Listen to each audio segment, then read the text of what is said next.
여기 파리 올림픽 기간 동안 자원봉사자로 활동했다는 프랑스 여성이 있습니다. 이 여성은 자원봉사를 하며 특히 한국과 관련하여 아주 특별한 경험을 했다고 하는데요. 또 한 IOC 위원과도 우연히 대화를 나눌 기회가 있었는데 위원으로부터 한국만이 가진 놀라운 특징을 듣고 그저 고개를 끄덕일 수밖에 없었다고 합니다. 대체 이 여성은 올림픽 기간 동안 어떤 일이 있었던 것일까요? 사연 바로 시작합니다. 안녕하세요. 저는 파리 3대학에 다니는 사회학과 3학년 학생 발레리라고 합니다. 정신없었던 파리 올림픽이 어느덧 마무리가 되고 저도 이제 일상으로 돌아와 다시 평범했던 저의 삶으로 복귀하게 되었는데요. 오늘은 제가 파리 올림픽 자원봉사자로 활동하면서 겪었던 일들과 특히 한국에 관하여 깊은 감명을 받았던 점들을 꼭 말씀드리고 싶어 이렇게 글을 쓰게 되었습니다.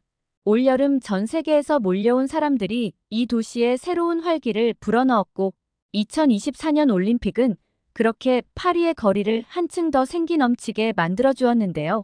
하지만 이번 파리 올림픽은 그 이면에 무척이나 많은 문제들이 존재하고 있었죠.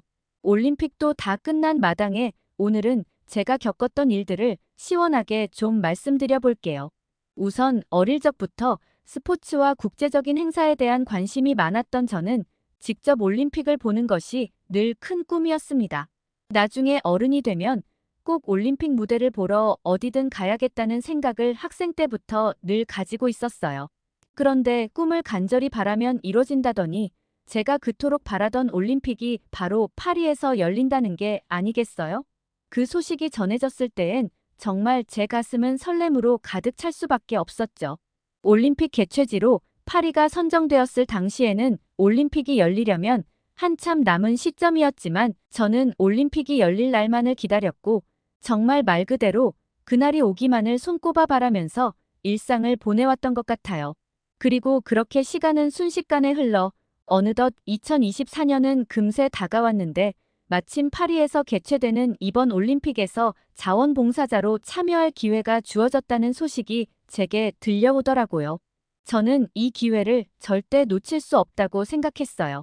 자원봉사자 모집 공고는 대학 커뮤니티 센터와 지역 웹사이트에 게시되었는데 내용을 보니 자원봉사자들은 다양한 분야에서 도움을 줄 수 있는 기회가 주어지고 있었어요. 자원봉사자들은 경기장 운영, 관중 안내, 통역, 선수들 생활 편의 지원 등의 역할을 맡게 되었는데 지원서는 여러 가지 항목을 포함하고 있었고 학력, 자원봉사 경험, 자격증, 그리고 자신이 이 역할에 적합하다고 생각하는 이유 등을 상세히 서술해야 했어요. 저는 특히 저의 경험과 열정을 강조하기 위해 대학에서의 사회봉사 활동과 국제 교류 프로그램에서의 경험을 구체적으로 서술했답니다. 특히 다양한 문화와 소통하는 데 필요한 능력과 태도를 강조하며 제가 이번 올림픽에서 어떤 기여를 할 수 있을지를 설명하려고 최대한 노력했죠. 다행히 지원서를 열심히 작성한 덕분인지 저는 서류 전형을 무사히 통과하였고 면접까지 보게 된 저는 열심히 준비해서 저를 어필한 결과 결국 합격 통지를 받게 되었답니다. 어릴 적부터 꿈에 그려오던 올림픽 행사에서 제가 자원봉사를 할 수 있다니 정말 가슴이 벅차오르더라고요. 이 기쁜 소식에 가족과 친구들도 모두 진심으로 축하해 주었어요. 그들은 제가 오랜 시간 동안 이 올림픽 무대를 꿈에 그려왔다는 것을 그 누구보다도 잘 알았거든요. 자원봉사자로 선정된 후에는 파리 올림픽 조직위원회가 주관하는 교육 프로그램에도 참여하게 되었는데요. 이 교육 과정은 올림픽에 대한 이해를 높이고 자원봉사자로서의 역할과 책임을 명확히 하는데 많은 도움을 주었답니다.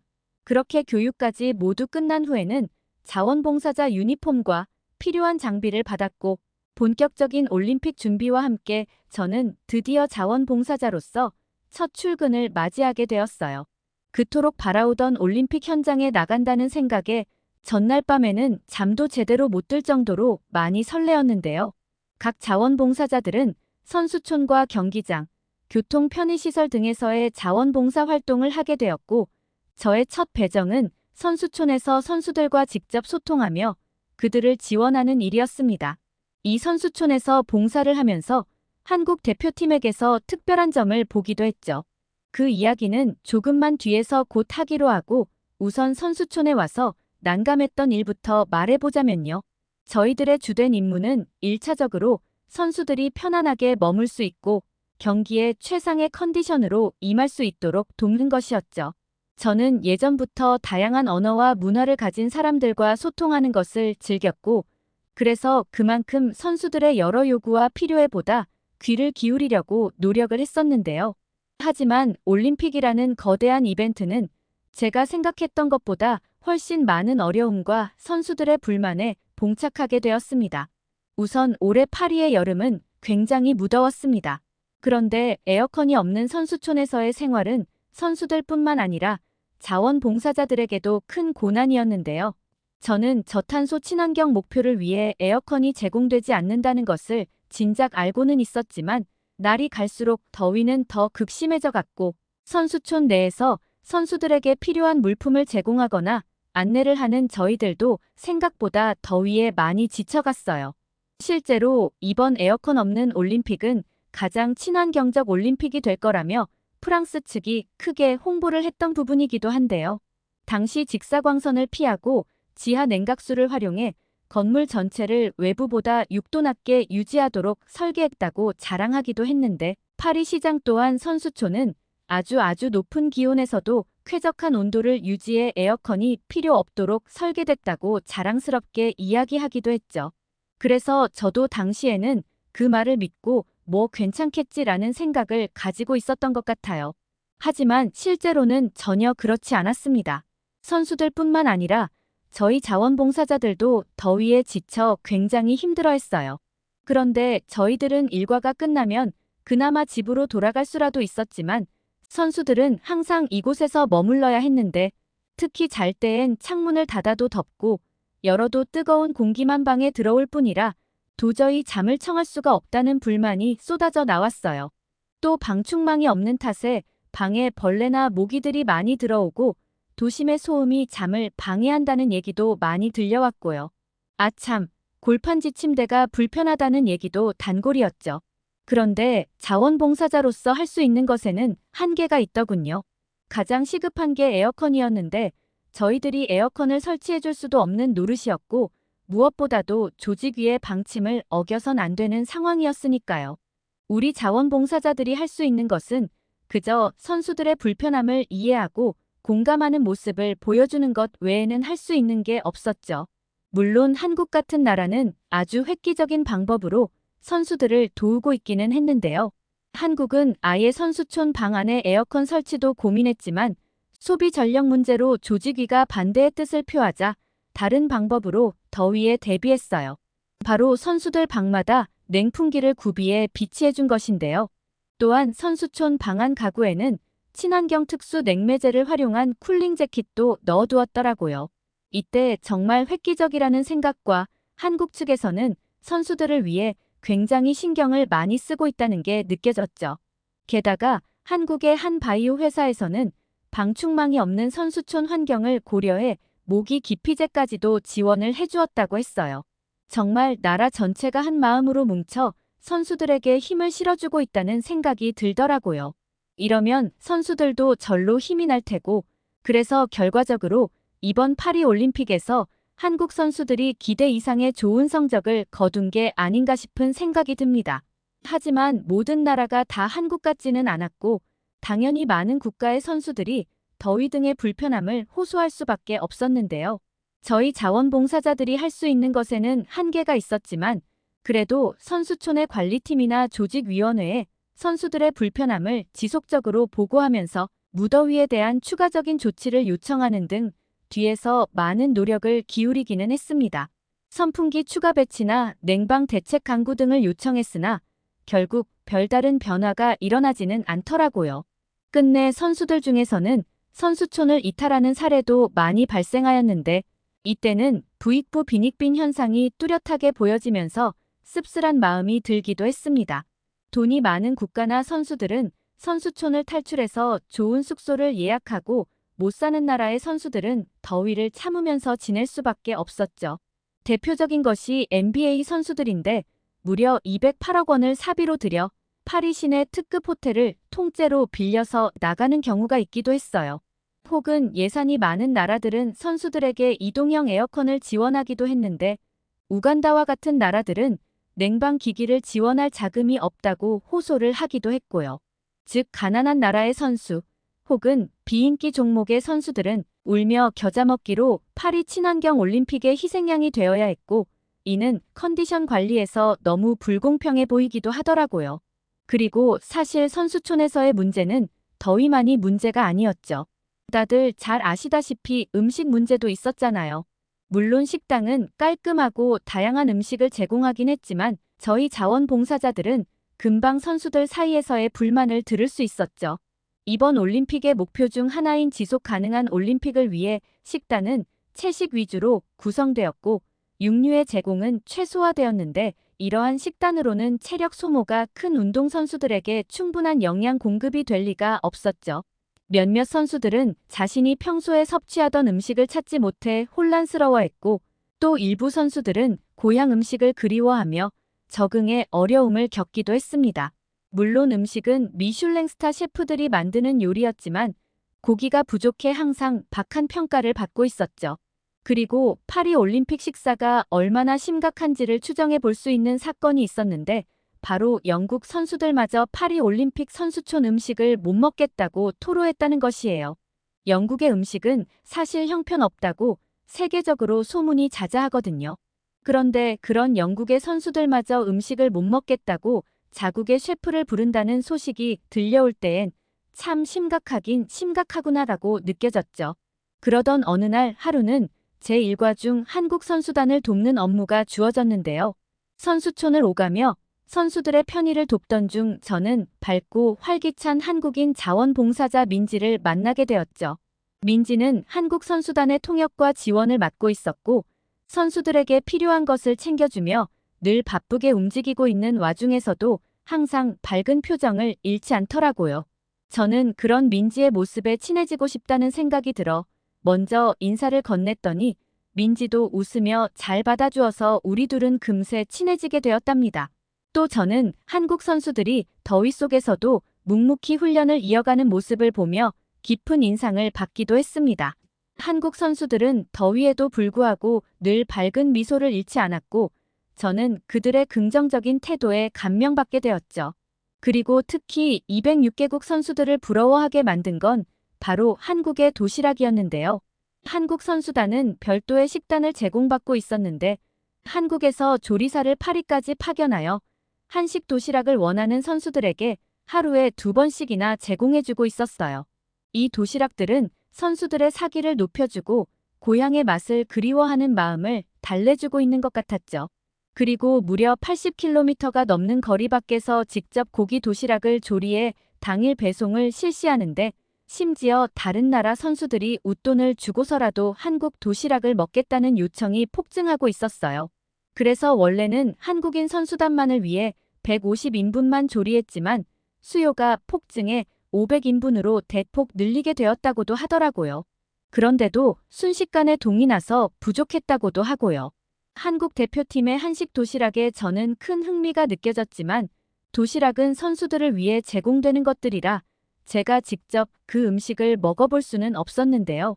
그런데 제가 한국 음식에 대한 호기심을 계속 표하자 이를 늘 지켜보던 민지는 한국 선수들은 코리아 하우스를 자주 방문한다며 거기서 한국 음식을 먹고 고향의 느낌을 느끼면서 휴식을 취하기도 한다고 말해주더군요. 그러면서 그렇게 한국 음식이 궁금하다면 언제 자신과 함께 코리아 하우스에 가서 거기서 파는 한국 음식을 먹어보자고 하더라고요. 코리아 하우스라는 곳에 대해 무척 흥미가 생긴 저는 결국 민지와 함께 쉬는 날에 그곳을 방문하게 되었는데요. 코리아 하우스는 파리 시내에 위치한 복합문화센터로 한국 선수들뿐만 아니라 모든 올림픽 참가자와 관광객들에게 개방된 공간이었고 이곳은 한국 문화를 세계에 알리면서 선수들과 방문객들이 편안히 쉴 수 있는 안식처 같은 장소였어요. 그리고 저는 이곳에서 왜 한국이 문화 강국과 스포츠 강국이 되었는지도 실감할 수 있었는데요. 우선 코리아 하우스 출입구에는 철저한 출입 관리가 이루어진 덕분에 보다 안전하게 관람을 할 수 있었고 더욱 놀라운 것은 안내 데스크에 가는 즉시 증명사진이 들어간 출입카드가 바로 발급된다는 점이었어요. 단 몇 분 만에 출입카드가 만들어져서 정말 깜짝 놀랐죠. 프랑스에서는 서류 하나 발급하는데도 며칠 길면 한 달 이상도 걸리는데 이러한 출입카드 제작이 불과 몇 분밖에 걸리지 않는 코리아 하우스의 일처리는 정말 저를 경악시킬 수밖에 없었어요. 그리고 출입카드를 발급받아 행사장 입구에 도착했는데 입구에 들어서자마자 한국 국가대표팀 선수들을 소개하는 멋진 전광판과 함께 한국 국가대표팀 유니폼이 자리 잡고 있었는데 한국 올림픽 선수에 대한 자부심이 상당한 것처럼 보였죠. 뒤이어 코리아 하우스 중앙홀에 들어서자 이곳에서는 세계적으로 유명한 K-팝과 한류 드라마를 한눈에 볼 수 있었고 이러한 한류 콘텐츠를 만들어 온 넷플릭스 시리즈와 각종 예능 프로그램들이 소개되고 있었어요. 그리고 아시아를 넘어 전 세계를 호령하고 있는 K-팝 가수들과 그들의 활약상이 자세히 소개되고 있기도 했습니다. 또 다른 홀의 다다른 저는 이곳에서 한국의 전통 의상인 한복의 화려한 디자인을 보고 그만 넋을 잃고 감상하는 것을 넘어 직접 한복을 입어보는 체험까지 할 수 있었는데요. 저는 단순히 이곳을 방문한 것만으로도 왜 그토록 한국이 오늘날 문화 강국으로 우뚝 설 수 있었는지 알 수 있는 것만 같았어요. 민지는 놀란 표정으로 정신없이 이곳저곳을 둘러보는 저를 보며 코리아 하우스에 데려오길 정말 잘했다고 웃어 보이더군요. 그런데 이날 방문한 코리아 하우스의 백미는 아직 시작도 안 했던 것이었어요. 실내 관람을 마치고 코리아 하우스 야외 공간으로 나가자마자 프랑스 현지에서 몰려든 엄청난 인파를 보고 저는 정말 입을 다물 수가 없었거든요. 실제로 코리아 하우스는 하루에 3,000명 이상이 몰려들 정도로 선수단과 외국인들에게 엄청난 인기를 끌고 있었는데 특히 이곳을 방문하려면 사전 입장권을 미리 예매해야 하는데 저와 민지도 간발의 차이로 입장권을 예매했지만 그 뒤로 입장권이 다 떨어지는 바람에 더 이상 사람을 못 받았을 정도로 엄청난 인기몰이를 하고 있더라고요. 특히 이날 코리아 하우스에서는 특별한 행사가 열리기도 했는데요. 바로 한국의 날 행사가 열린 것인데요. 이 행사는 한국의 문화를 세계에 알리고 올림픽 참가자들 및 관람객들이 함께 즐길 수 있는 다채로운 프로그램들로 가득했죠. 그리고 이날은 IOC 위원 등 국내외 스포츠 주요 관계자들이 많이 참석하기도 했어요. 또 한국의 날이라 그런지 다른 날에 비하여 관람객들도 더욱 북적이는 것 같기도 하더라고요. 그리고 특히나 한국의 날을 맞아 파리 현지에서 활동하는 패션 모델들이 한복을 입고 패션쇼를 하는 모습은 정말 아름답다는 말밖에는 나오지 않았어요. 물론 모델들도 멋졌지만 일단 한복 자체가 너무 아름다웠기에 이처럼 멋진 장면이 연출될 수 있었던 것이라는 생각도 들었답니다. 또 저는 행사를 둘러보던 중 우연히 한 무리의 IOC 위원들이 코리아 하우스를 둘러보는 모습을 볼 수 있었는데요. 그런데 그중 한 분이 제게 다가와 코리아 하우스에 대한 감탄을 표현하기도 하더라고요. 그 IOC 위원은 코리아 하우스가 한국 문화를 소개하는 데 그치지 않고 올림픽 정신을 구현하는 중요한 역할을 하고 있다고 극찬을 하시더군요. 그리고 한국은 세계에서 유일하게 보여줄 수 있는 독특한 점을 가지고 있다며 바로 따뜻한 공동체 정신과 정의라고 불리는 인간미를 언급하기도 하셨습니다. 이곳 코리아 하우스에서도 그 점이 잘 드러나고 있는데 한국 사람들은 단순히 자신들의 문화를 소개하는 데 그치지 않고 방문객들이 편안함을 느끼고 서로를 배려하며 하나가 될 수 있는 환경을 만들어가고 있다는 점을 짚으며 이는 다른 어떤 나라에서도 쉽게 찾기 어려운 특징이라고 말씀하시더군요. 그리고 위원은 이 같은 한국의 정신이 국경을 초월하고 문화를 나누며 전 세계가 하나 되는 올림픽 정신과도 잘 맞아떨어지는 것이라며 코리아 하우스는 그런 점에서 매우 중요한 공간이고 한국은 이번 올림픽을 통해 단순한 참가국 이상의 역할을 하고 있다고 생각한다는 말씀을 남기고 가셨죠. 그 말에 저 역시도 크게 공감했으며 이 공간이 가진 특별함을 다시금 느끼게 되었어요. 그렇게 저는 코리아 하우스의 각종 프로그램을 체험하면서 뒤이어 이곳에서 드디어 제가 그렇게 궁금해했던 다양한 K푸드도 체험할 수 있었는데요. 바로 한국의 대표적인 분식으로 잘 알려진 떡볶이와 만두는 물론이고 경기 응원에서 절대 빠질 수 없는 치맥에 이르기까지 다양한 K푸드를 즐길 수 있었습니다. 특히 CJ라는 기업은 넓은 공터에 푸드코트를 설치했는데 관계자의 말에 따르면 이곳은 파리 시내에 위치하고 선수촌과도 가까운 편이라 수백 명의 선수들이 이곳을 방문해 매일 허기를 채우고 있다고 하더라고요. 선수들을 도우는 자원봉사자 입장으로서 선수촌과 가까운 곳에 이런 훌륭한 장소가 있었다니 정말 다행이라는 생각도 들었죠. 저는 민지와 함께 떡볶이와 만두를 맛보며 그 매콤하고 독특한 맛에 빠져들었는데 훌륭한 맛도 맛이지만 이곳의 음식은 단순히 배를 채우는 것을 넘어 사람들을 하나로 묶는 힘이 있는 것처럼 느껴졌어요. 각국의 많은 선수들이 경기를 마친 후 이곳에 모여 함께 음식을 나누며 피로를 푸는 모습과 서로를 격려하는 모습을 볼 수 있었고 다양한 외국인 관람객들이 어우러져 모두 친구가 된 것처럼 즐거운 시간을 보내는 모습을 보였는데 저는 이런 장면을 보며 한국만이 가진 강한 공동체의식과 따뜻한 환대를 느낄 수도 있었죠. 그리고 그것을 가장 크게 느낀 것은 바로 한국 경기가 치러질 때 펼쳐진 응원 모습이었는데요. 저희가 코리아 하우스에 방문한 날은 한국의 양궁 남자 대표팀의 경기가 치러지는 날이었는데 야외 공간에 설치된 대형 스크린을 통하여 엄청나게 많은 사람들이 한국을 응원하고 있었어요. 한국인보다 외국인들이 훨씬 많아 보였지만 이들 모두가 국적을 초월해 한국 대표팀을 응원하는 광경은 정말 놀라움을 자아냈고 이와 같은 코리아 하우스에서의 경험은 저에게 생각지도 못한 큰 감동을 주었습니다. 그리고 올림픽이란 단순한 스포츠 경기 대회를 넘어 다양한 문화가 교류하는 장이라는 것을 제게 깨닫게 해준 곳이 바로 코리아 하우스였죠. 이처럼 코리아 하우스에서 마주한 한국의 문화는 저에게 깊은 인상을 남겼는데요. 특히 저는 한국 사람들이 낯선 땅에서도 자신들의 문화를 당당히 알리며 서로를 지지하는 모습을 보며 이들의 강한 유대감과 문화적 자부심을 느꼈어요. 그리고 떠나기 전에 저는 다시 한번 코리아 하우스를 둘러보았어요. 많은 사람들이 한국의 문화를 즐기며 미소 짓고 있었고 그들의 표정에는 만족과 감동이 가득했습니다.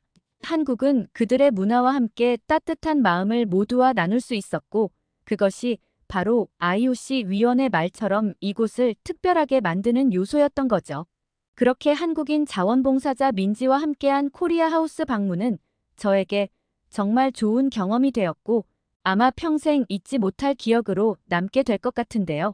그리고 저는 남은 기간 동안에는 자원봉사자로서의 역할도 마지막까지 충실히 수행하였어요.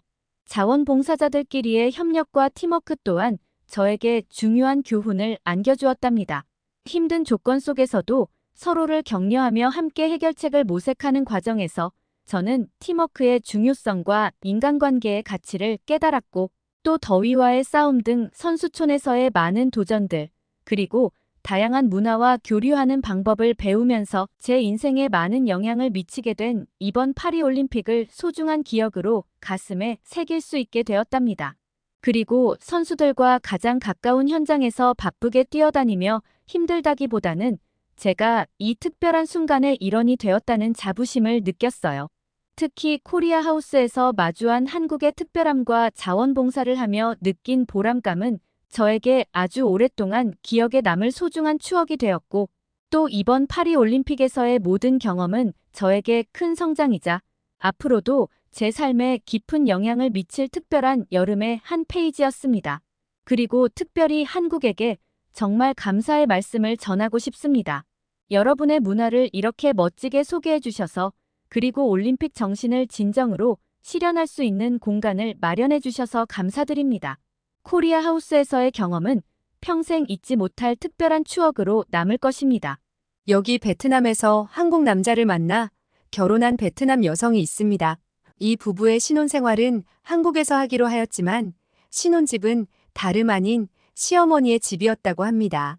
그런데 신혼 초부터 시어머니를 모시고 살아야 하는데 불만이 가득했던 이 베트남 여성을 이후 시어머니가 어디론가 데려가자 베트남 여성이 갑자기 눈물을 펑펑 흘리고 말았다고 하는데요. 과연 이들에게 무슨 일이 있었던 걸까요? 안녕하세요. 저는 현재는 한국에 살고 있는 베트남 새댁입니다. 고향은 베트남 하노이고 나이는 27살, 이름은 민쩌오라고 해요. 요즘 한국에는 외국인 사연 채널들이 참 많은 것 같더라고요. 우연히 접하게 된 한국의 채널들에서 다양한 외국인들의 재미있고 감동적인 사연을 듣다 보니까 어느새 저도 욕심이 나더라고요. 그게 어떤 욕심이냐고요? 그건 바로 저도 사연을 보내고 싶은 욕심이요. 제가 한국에 오게 된 과정과 한국에서의 생활에 대해 자세히 얘기해 보고 싶어서 이렇게 사연을 올립니다. 그럼 지금부터 그 얘기를 시작해 볼게요. 잘 들어주세요. 사실 베트남 사람들은 한국에 관심이 많습니다. 베트남 국가대표팀 감독인 박항서 감독님의 영향도 물론 있지만 가장 근본적인 영향은 뭐니 해도 바로 한류죠. 한류는 베트남에 많은 영향을 주고 있습니다.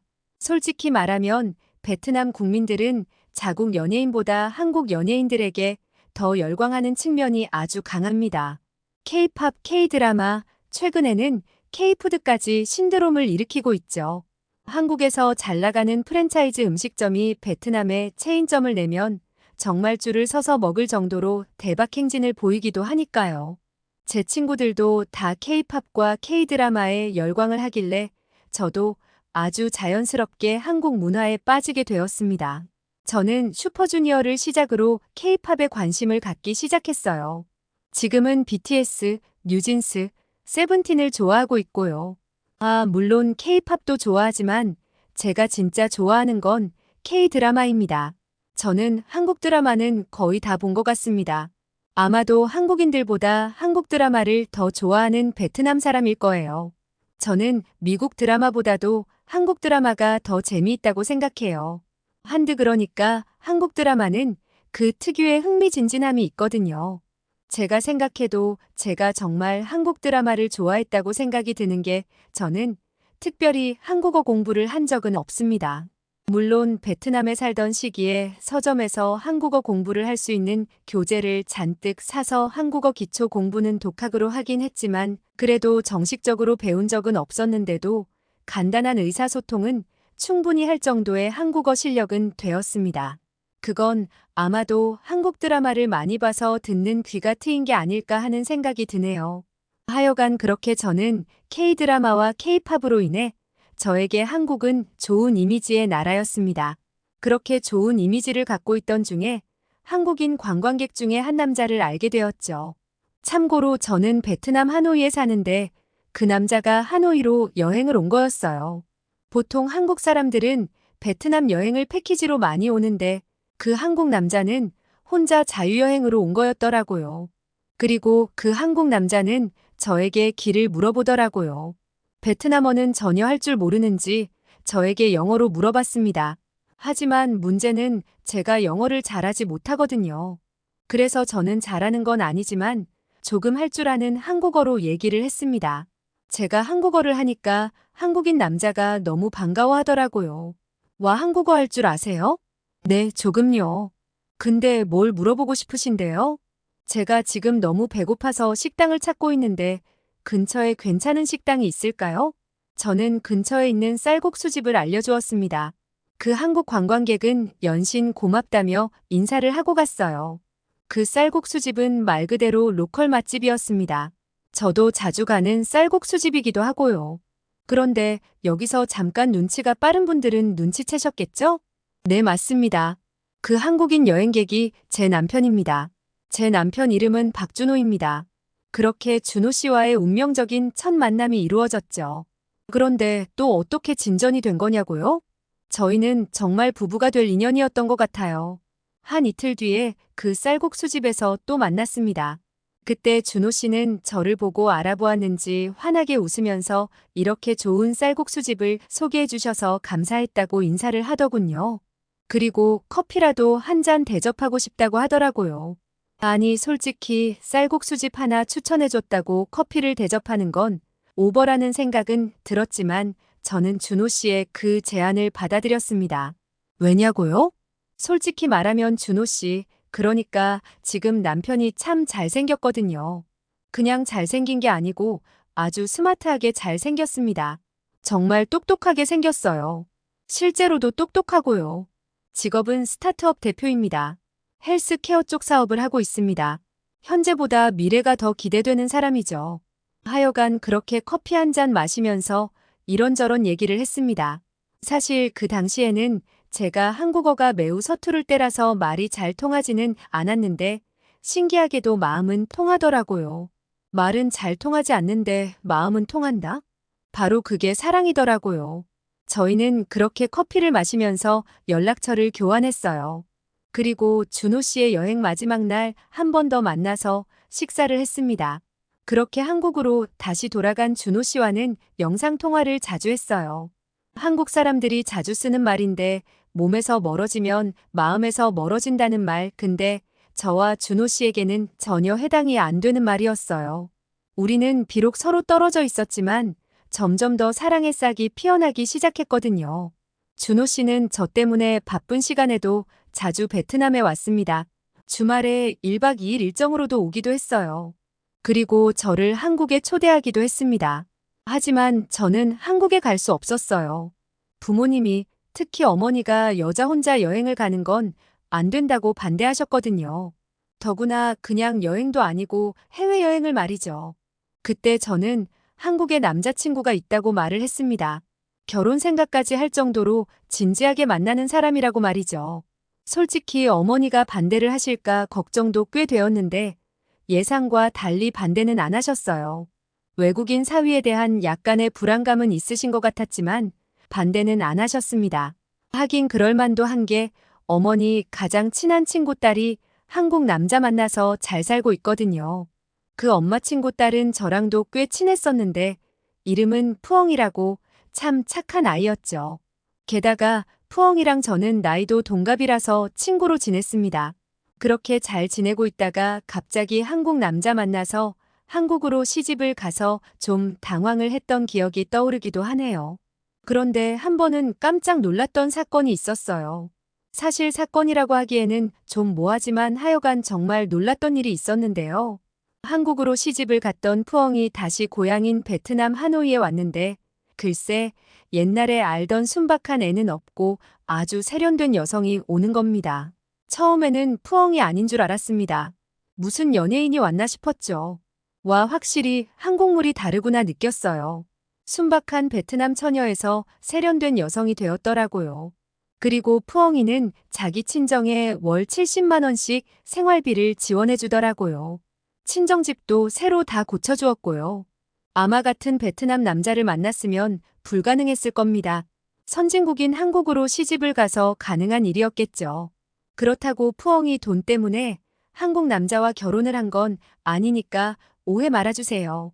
푸엉이도 저처럼 자연스럽게 한국 남자를 만난 겁니다. 사실 예전에는 매매혼에 가까운 국제결혼이 유행처럼 번진 적이 있었죠. 홍기를 놓치거나 재혼인 나이 많은 한국 남자와 베트남의 젊은 여자가 경제적인 부분 때문에 결혼을 하는 경우가 있었죠. 물론 지금도 그런 매매혼이 어딘가는 분명히 있겠지만 그래도 요즘은 대부분 국제결혼이 자연스러운 만남을 통해 만나는 경우가 더 많으니까 외국인 신부에게 색안경을 끼고 보지는 말아주세요. 간곡히 부탁드립니다. 하여간 그렇게 어머니 친구 딸이자 제 친구이기도 한 푸엉 때문에 한국 남자와의 교제를 쉽게 허락받을 수 있었습니다. 그리고 한국 여행도 부모님에게 허락받았고요. 남자친구가 한국에 있기 때문에 안심이 된다고 하셨어요. 그렇게 저와 준호 씨는 사랑을 이어나갔고 결국 결혼을 하기로 결정했죠. 저는 한국에 가서 살기로 약속했는데 그런데 한 가지 문제가 생겼습니다. 여러분들도 알다시피 한국의 집값은 엄청나잖아요.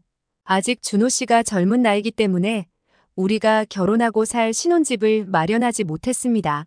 그래서 당분간은 준호 씨 어머니, 그러니까 저의 시어머니 댁에서 지내자는 겁니다. 솔직히 너무 싫었습니다. 신혼을 시어머님 집에서 시작하는 건 정말 상상도 못한 일이었거든요. 준호 씨한테 그 얘기 듣고 나서 속으로 많이 울었어요. 저는 준호 씨한테 살짝 짜증이 나서 반문했습니다. 도대체 그럼 얼마나 그렇게 시댁에서 살아야 하는 거냐고요. 준호 씨는 2, 3년 정도는 같이 살자고 하더라고요. 2, 3년 정도는 더 벌어야 수도권 아파트 전세금이라도 마련할 수 있다고 했어요. 그리고 한 가지 더 걱정된 이유는 시어머니는 홀시어머니였어요. 그래서 더 걱정되었습니다. 어머니 친구 딸 푸엉이는 한국의 부잣집에 시집가서 남편과 단둘이 잘 사는데 나는 이게 뭔가 싶었어요. 게다가 푸엉이는 친정의 생활비도 보내주는데 말이죠. 물론 제가 돈 때문에 결혼하는 게 아니기에 남자 쪽의 재력은 전혀 상관없었지만, 그리고 준호 씨는 미래가 더 기대되는 남자기에 현재의 경제력은 상관이 없었지만요. 고민이 많이 되었습니다. 준호 씨는 너무 사랑하는데 시어머니와 같이 사는 건 싫었거든요. 그리고 여자들은 신혼의 환상이 있거든요. 남편과 단둘이 알콩달콩 사는 그런 신혼집을 꿈꾸곤 하죠. 그게 깨지니까 너무 슬펐습니다.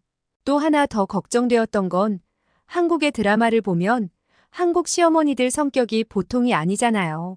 물론 드라마는 꾸민 내용이니까 사실과는 다를 수 있지만 다르게 생각해보면 드라마나 영화는 그 시대나 현실을 어느 정도는 반영하는 부분이 있기에 정말 한국 드라마에 나오는 막장 시어머니들처럼 준호 씨 엄마도 변하면 어쩌나 싶었습니다. 시어머니는 사실 좋은 분이신 건 처음 만났을 때부터 알고 있었지만 결혼 전에는 많이 걱정되었어요. 막상 시어머니가 되면 변할 수 있는 여지가 있다고 생각했으니까요. 그렇게 저는 결혼을 고민 또 고민했지만 준호 씨를 사랑하는 마음이 너무 크기에 결국 준호 씨와의 결혼을 선택했고 한국으로 와서 시어머니와 함께 살게 되었습니다. 제가 살 집은 서울 강동구 명일동이란 곳에 있는 아파트였는데요. 평수도 꽤 넓었습니다. 근데 좀 의아했던 부분이 있었는데요. 그 아파트는 2005년도에 완공된 꽤 오래된 아파트였는데 집에 들어서는 순간에 보니까 너무나도 깨끗한 새 아파트인 겁니다. 그래서 남편에게 물어봤더니 시어머니가 제가 온다고 리모델링 공사를 했다고 하더라고요. 그리고 또 한 번 더 놀랐던 건 6천만 원에 가까운 리모델링 비용이 들었다는 겁니다. 저는 시어머니의 그 배려심에 감동하였습니다. 그리고 막상 같이 사니까 너무 좋았습니다. 시집살이는커녕 타국에서 생활하는 저를 위해 모든 걸 맞춰주셨습니다. 솔직히 이 얘기를 들으면 우리 친정어머니가 서운해하실지도 모르겠는데 친정어머니보다 시어머니가 더 엄마 같을 정도예요. 하나하나 다 챙겨주셨죠. 그리고 여기저기 저를 데리고 다니면서 좋은 구경도 시켜주시고 이것저것 맛있는 거 많이 사주시고 필요한 거 있으면 다 사주셨어요. 특히 저는 한국의 찜질방이 좋더라고요. 뜨끈한 곳에서 나른한 몸을 푹 지지다가 너무 더우면 시원한 아이스방에 가고 또 찜질방에서 먹는 미역국도 꿀맛이고 시원한 식혜 마시면서 까먹는 구운 달걀도 맛있고 그렇게 도란도란 앉아서 시어머니랑 얘기하는 것도 재밌었고요. 제일 시어머니에게 고마운 부분이 바로 말동무가 돼준 겁니다. 시어머니 덕분에 한국말 실력은 더 좋아졌죠. 친구 하나 없는 타국에서 시어머니는 정말 좋은 친구가 되어주었습니다. 물론 남편도 참 좋은 사람입니다. 근데 솔직히 남편은 좀 많이 바쁜 사람이라서 저는 시어머니랑 더 친하게 지냈죠. 하루는 어머님이 아귀찜을 사주셨습니다. 그런데 제가 아귀찜에 들어간 미더덕을 골라내는 걸 보고 물으셨어요. 왜 미더덕을 골라내니? 그거 꼭꼭 씹어 먹으면 꽤 맛있어. 아, 어머님. 그게 사실 저는 남편과 시어머니에게 모두 숨기고 있었지만 치아가 좋지 않습니다. 베트남에서 제때 치료를 받았어야 했는데 그러지 못해서 치료 시기를 놓친 치아가 있어요. 오른쪽 아래 어금니 2개가 아주 심각하게 안 좋은 상태입니다. 베트남에 있을 때 하루는 너무 아파서 치과에 갔는데 방금 말한 어금니 2개는 모두 발치하고 임플란트를 해야 한다는 소리를 들었습니다. 임플란트 하면 치료 비용도 비싸고 치료 기간도 길고 하니까 치료받을 엄두가 나지 않았어요. 그렇게 해서 치료를 미루고 여기까지 온 거죠. 사실 치아를 간단하게 떼우거나 씌우는 치료였으면 어떻게든 치아를 살려서 썼겠지만 발치를 해야 한다고 하니까 어차피 치료 시기를 놓친 치아니까 그냥 버티자고 생각했어요. 그래서 그냥 그렇게 대책 없이 치통을 참고 살았습니다. 근데 그걸 글쎄 어머님이 눈치를 채셨더라고요. 세아가 너 혹시 치아가 안 좋니?